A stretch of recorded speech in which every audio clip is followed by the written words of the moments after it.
Coming up on Theater Talk. You guys, does the cast get together before the show and do a little holding hands kind of a thing? No, they don't do that because we're actually on so many different prayers. floors. We don't have a box of rocks and people chanting. Yeah. I know that there are those that do, and I respect it. Theater Talk is made possible in part by the CUNY TV Foundation and Paul Bungert and Alan Lane. Will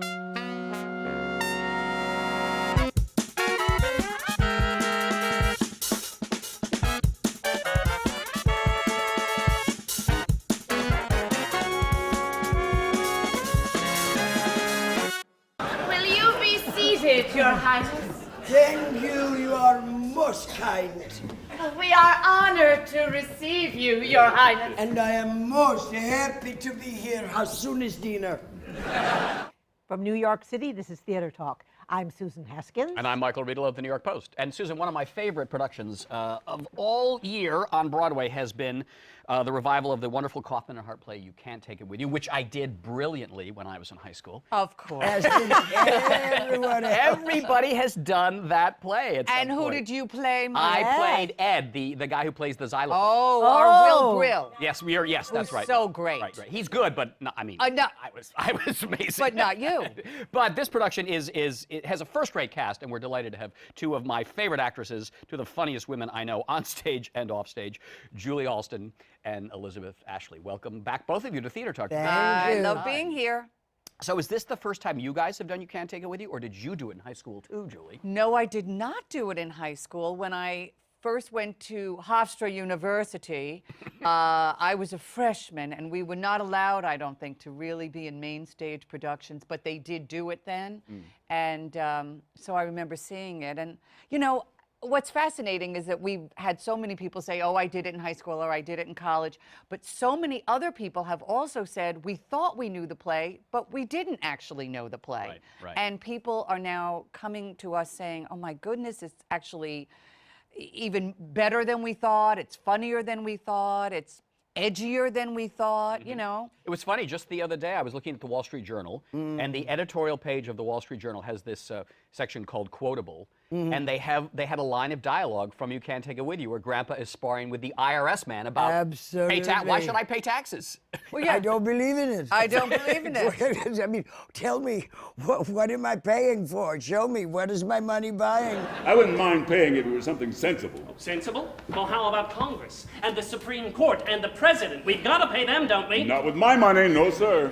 He says that. I mean, think about 1936, it was, you know, written, and we're still talking about Russia, taxes, Wall Street, sex, and love.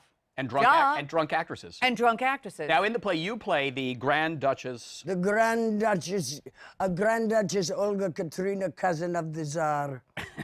Yes. I, on the other hand, did do this play in high school. You did? Yes. Who did you play? Who did you Well, play? because I was never a theater kid, you know. I mean, I was not ever in school plays, but I was a ballet kid. So I was drafted to play Essie. Essie, right? Oh. Yes. Who does the ballet? The bad ballerina. Right. Yes. Right. Who's brilliantly played in your production? Oh, but Annalee Ashford, yes. Brilliant. No, I mean, it's but this woman, I'd have to tell you something. I've never had the privilege of being on stage with Julie Halston, but talk about Chaplin-esque. Yes. I mean, you know, all of those cliches, scene stealer, showstopper. I mean, Scenery chewer. No, she literally stops the show, which is hard to do in this play. I can retire from show business. No, But what Elisabeth Ashley just said. No, but Julie, and it's a brilliantly written play. I mean, I believe this play is a blueprint for structure. Yes. I mean, anybody that ever would do, but with Julie comes on, I mean, it quite literally stops the show. Well, she's playing. You're playing an actress who's got a drinking problem. Well, yes, you know, Penny, brilliantly played by Christine Nielsen, Right.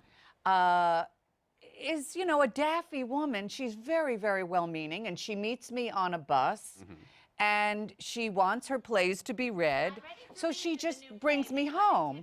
And then I proceed to have a huge bottle of gin all by myself Just a minute, because I am a terrible drunk. Just a minute.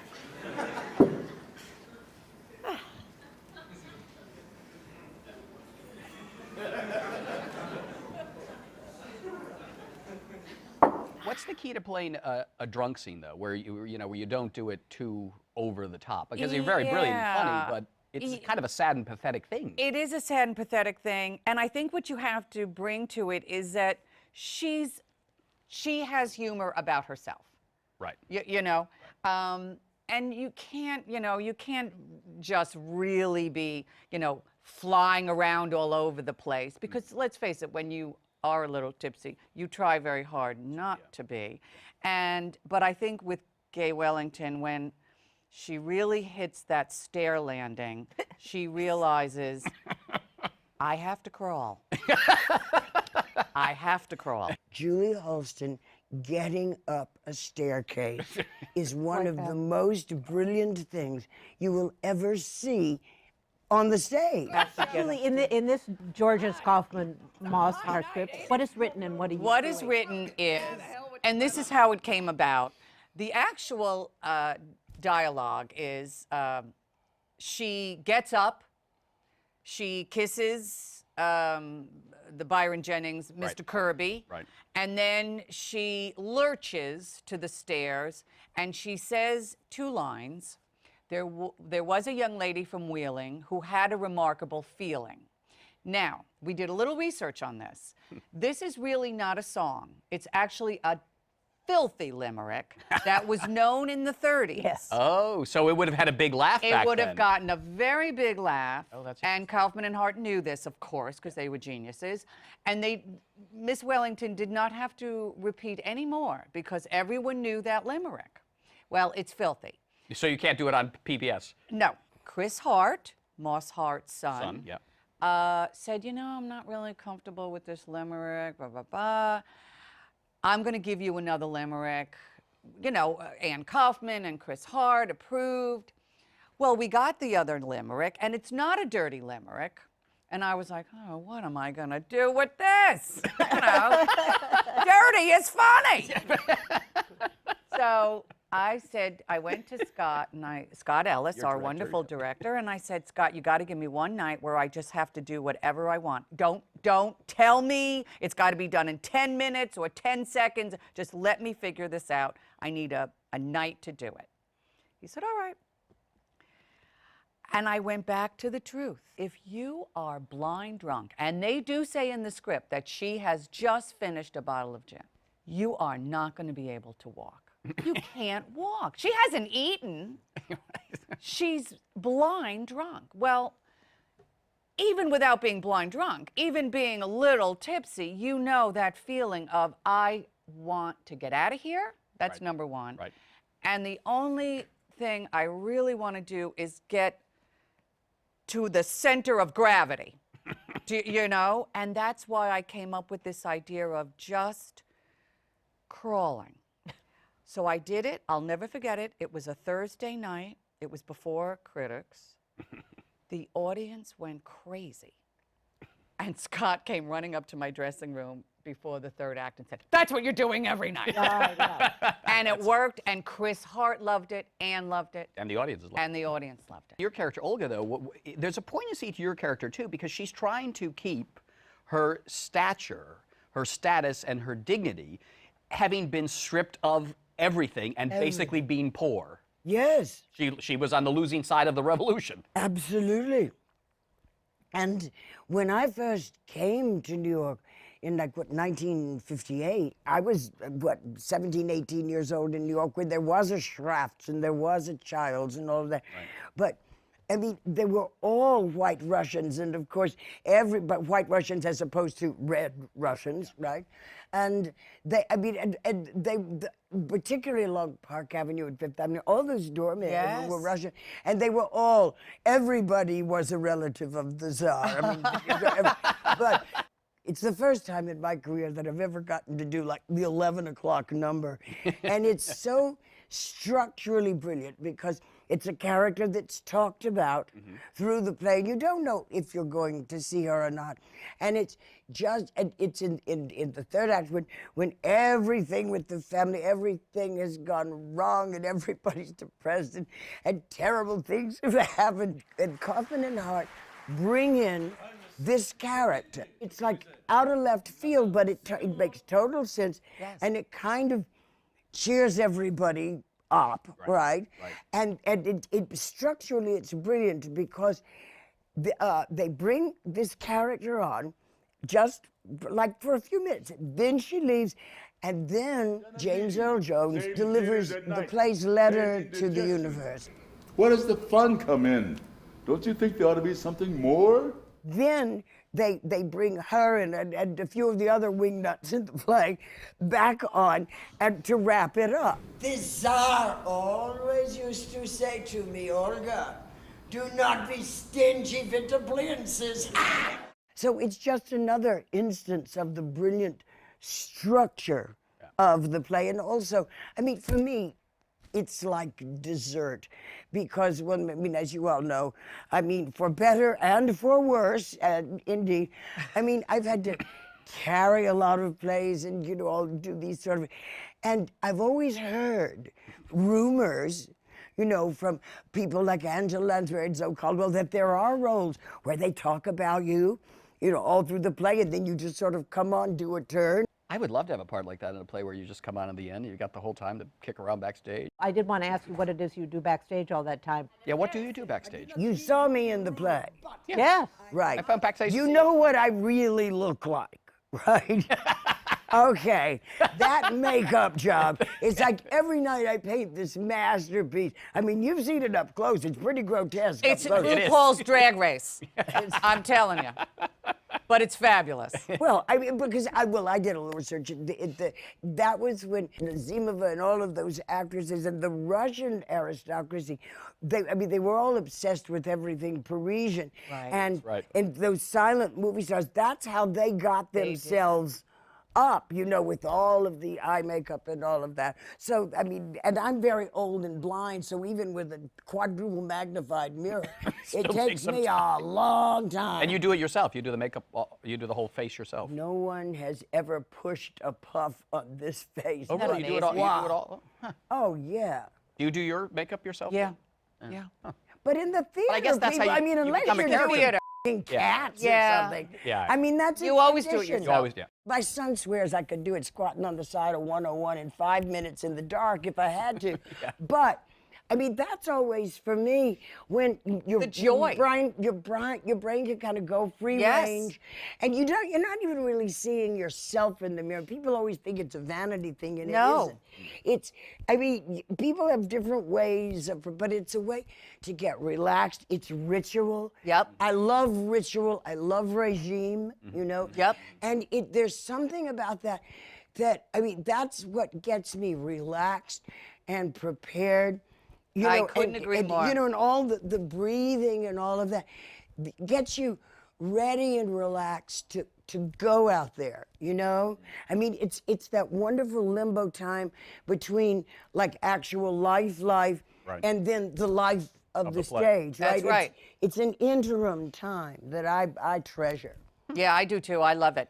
It's like you saying, it actually is very relaxing. Yeah. Very relaxing. Does the cast get together before the show and do a little holding hands kind of a thing? No, they don't do that because we're actually on so many different prayers. floors.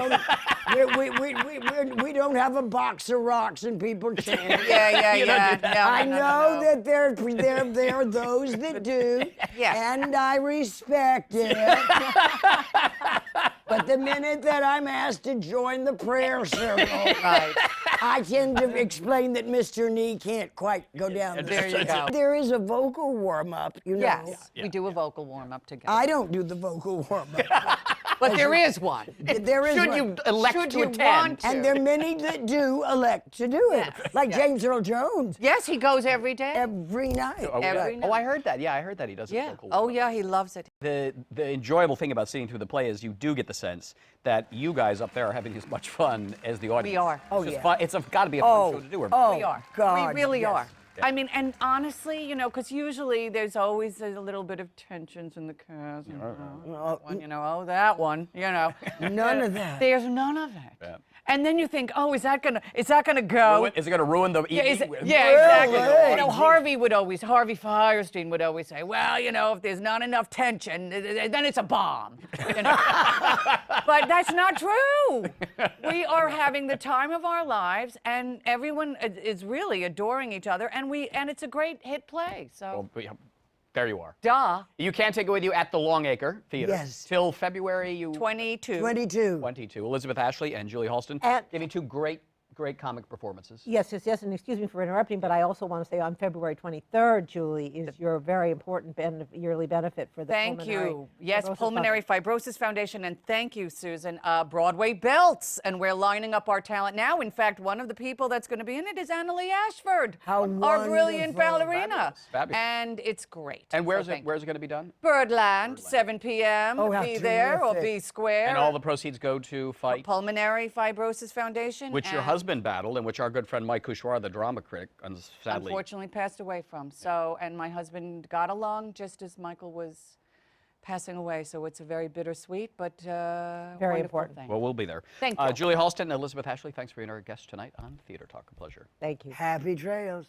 Anytime you're ready, we'll go up to my room and start. I thought I'd read the play up in my room. All right, dearie.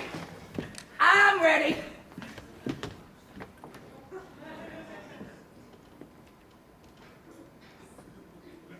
When I see snakes, it's time to lay down. Oh dear, oh, but those are real, Miss Wellington. Those are grandpa's. Those are real. Oh dear, I don't see Miss Wellington.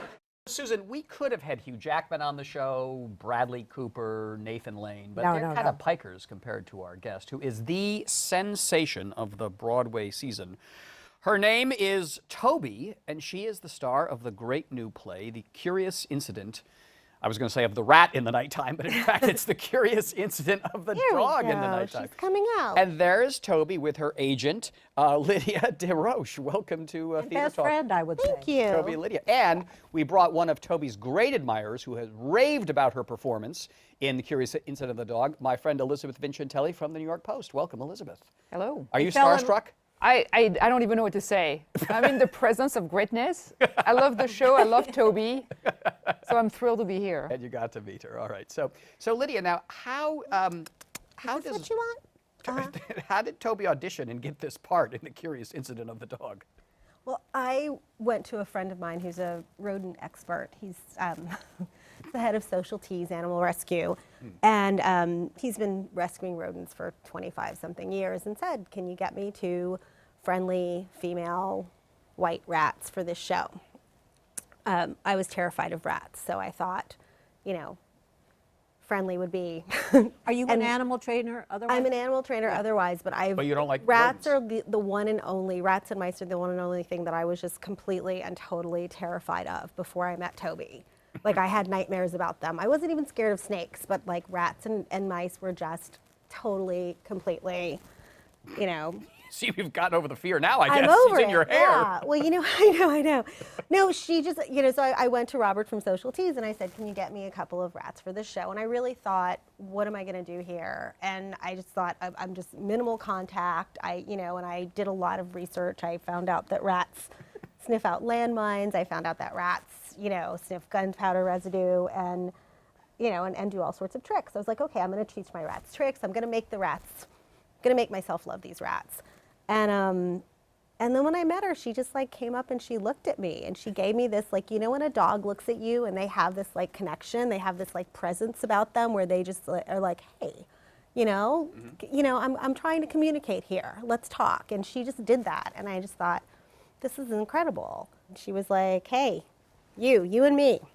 And she just let me know that she wanted to communicate. And Now, she Elizabeth- did, like right now, maybe she wants to go up there and drink some coffee. Oh, wow, look at that. Now, Elizabeth, what impressed you most about her performance in The Curious Incident Well, of the Dog in the Nighttime? She spends a lot of time in a rat carrier Right. that gets bent about and shaken a lot in the show because the kid who carries the rat kind of runs around and drops it. And I was thinking, I just assumed that they did a switcheroo where, Could be. well, No? but no, I just. She's there the whole time. The rat is in the cage getting She banged is, around? and the first time I saw that in rehearsal, I was already attached to her at that point, and I was just sitting there going, and just like, oh my God, Toby. And then they brought her back to me, and because they were running things over and over again, so they brought her and they said, yeah, let's just give her a little rat break. So I put her on my lap, and I opened the cage, and the music was, it's very loud. Sure. And instead of diving in the cage to hide, she actually got up and leaned toward the speakers, and she was like, this is what I do. Does she get along with all the cast members backstage? Most of them, I would say we have a 98% everybody loves Toby. But there And are then a we few have cast a members couple of holdouts. But they're slowly coming around. One even said that she was cuter than other rats. So, but most people she goes in the green room and just goes from person to person. Everyone just comes in and says, hello, Toby, and sticks their hand out, and she just hops on How on does their Alex shoulder. Sharp, the kid, the lead boy in the play, how does he get along? Well, Alex was like me. I mean, when we met at the meet and greet, I said, what do you think about rats? And he was like, not so much. And I'm like, yeah, me neither. And then, once he got to know Toby, he was like, wow, this is a great rat. And yeah, no, he actually gets her to give him a little kiss. When she comes out of the box, she gives him a little kiss on stage. But She's where's the pet. Toby from? I mean, she was Toby found? was, she was rescued by, like I said, I didn't really ask him. The only specifications were get me a couple of rats. Nice rats. Yeah, and I think he ended up, because he couldn't find any, he ended up saving a couple from a pet store where they were destined to be something that we won't talk about. Now, they eat anything, right? Well, they eat pretty They eat much anything. anything. I've been told that rats can eat Completely from top- unlike regular actors who pay Right. attention to their diet. And also, I'm sure she doesn't ask for, what her motivation is. She wasn't a big eater initially, and then I started plying her with, trying to find things that she liked, which we learned were melon, and she's a big fan of sweets, and she's a huge fan of coffee. She'll do almost anything for coffee. But yeah, I mean, she's her favorite things, coffee, avocado, bananas, but she works more for the excitement than she does for the food. I mean, she likes the food, Right. but it's, So there's an avocado budget at the Curious Institute. Yeah. That's why it's a $4 million play. But does she ever get indigestion or under the weather or grumpy She's or? so smart. No, she knows. She's not supposed to. Rats can't have blue cheese because Yes. it's moldy. Yes. And so, one day I had a salad that had a little bit of blue cheese in it, and I didn't realize that they gave me the wrong thing. And I offered her a little piece of avocado, and she was like, "Pfft," and I'm like, what's wrong with you? And then I realized, so they're smart. She's a She true really star. does. Yeah, no, she's very And never gets stage discriminating. struck, right? I mean, she took to this the spotlight instantly. Instantly, and well, that's the thing that surprised me was after she had been tossed around on the stage and everything, I thought, oh my God, I'm going to have to shove this poor little girl in the cage. I can't do this. And she flies and jumps in the cage when she sees it. Now, Elisabeth, as a critic, I mean, is there a part of you that you think, oh God, they're going to put an animal on stage to get our sympathy and be all cute and sweet? Doesn't that make you cringe at all? If it warrants it, I mean, I think it's a really big part of the story, actually, in this particular show, the relationship between the main character, who's Oh, it's an because Asperger's it's his only kid, bond. is very Yeah, important. yeah. So it's very key that the animals in the show, and I thought, why not? I mean, it's not, I didn't feel it was pandering. Sometimes it is pandering. But not here. But not in the show. It's like, it really is part of the story. We're out of time, but I have one more question. Can I hold Toby? Of course. What should I do? Be careful, Toby. Of course. You tried this with Bradley Cooper. It was a disaster. Well, Well, maybe she doesn't want to. I think she's a little bit Scared. nervous. Bradley Cooper reacted the same way. to Exactly. Toby. He crawled into his agent's hood when Susan wanted to hold him. All right. Well, Toby is the star of The Curious Incident of the Dog in the Nighttime. Terrific new play at the Barrymore Theater, if I'm not mistaken, right? Yes, it's wonderful. And Not to be missed. Toby got a rave review from Elisabeth Vincentelli in the Post. And I mean, if you were, any suggestions for other parts that Toby might play in the coming theater season? I think she could be working in almost every play. An American rat in Paris, perhaps? I don't see why any character in any play couldn't have a pet rat. You can really work it in. Rat, right. They have kittens, Cabaret, and you yeah. can't take it with you. Yes. So. Oh, that's right. She's got all of her friends over at You Can't Take It With You. They're Yeah, kittens yeah. and snakes and a Yeah. whole bunch of Well, I don't know about friends. Well, no, not really, but stuff. Yeah, that's true. yeah, no, I'm doing that show as well. You know, I love the snake in that show. Did you train that snake? My wrangler is working with the snake. That snake, the night I saw it, that snake was so active. I mean, he was I standing up, know. doing a snake dance. That's Bob. That snake upstaged James Earl Jones. That Bob is awesome. Bob right? the snake. Bob the snake is awesome. All right, well, But, Toby- you want the coffee. Come on, just drink the coffee. There you go. You've been through a lot. This is Toby's TV debut. It's a classic. That's enough. And thank you, That's enough. Lydia DesRoche, I pronounced that right, for Thank joining us at you. Theater Thanks Talk. for having me. And Elisabeth Vincentelli, totally rat-struck. I am rat struck. Thank you for If being you our give her guest on coffee, Theater she'll Talk. come to you. Good night, Toby. Good night, Toby. A star is born. Our thanks to the Friends of Theater Talk for their significant contribution to this production. Theater Talk is made possible in part by the Frederick Lowe Foundation, the Corey and Bob Dinelli Charitable Fund, the Noel Coward Foundation, Carrie J. Fries, the Dorothy Strelson Foundation, plus public funds from the New York City Department of Cultural Affairs and the New York State Council on the Arts, a state agency.